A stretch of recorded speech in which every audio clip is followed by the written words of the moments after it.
ಮರೂರು ಮಹದೇವಪ್ಪ ಅಂತ ಮೀನುಗಾರಿಕೆ ಸಹಕಾರ ಸಂಘದ ಡೈರೆಕ್ಟರ್ ಆಗಿದ್ದೀನಿ. ಆದರೆ ಇದು ಮರೂರು ಕೆರೆ ಸಹಕಾರ ಸಂಘಕ್ಕೆ ಸೇರಿರೋದು ನಿಜ. ಆದರೆ ಏನು ಮಾಡಿದ್ದಾರೆ, ಅಕ್ಕಪಕ್ಕದವರೆಲ್ಲ ಅಕ್ರಮವಾಗಿ ಜಮೀನನ್ನು ಒತ್ತಿಸ್ಕೊಂಡು ಇವತ್ತು ಕೆರೆಯನ್ನು ಹಾಳು ಮಾಡ್ತಾಯಿದ್ದಾರೆ. ಅದಕ್ಕಾಗಿ ನಾವು ಮನವಿ ಮಾಡ್ತಾಯಿದ್ದೀವಿ ಸರ್ಕಾರಕ್ಕೆ.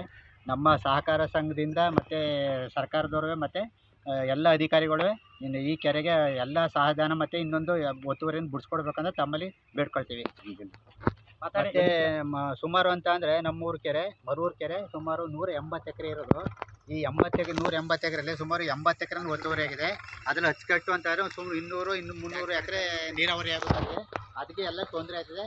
ಅದಕ್ಕೋಸ್ಕರ ದಯವಿಟ್ಟು ಸರ್ಕಾರದವರು ಈ ಗಮನ ತಂದು ನಮ್ಮ ಈ ಕೆರೆಯನ್ನು ಅಭಿವೃದ್ಧಿ ಮಾಡಿಕೊಡ್ಬೇಕಂತ ತಮ್ಮಲ್ಲಿ ಕೇಳ್ಕೊಳ್ತೀವಿ.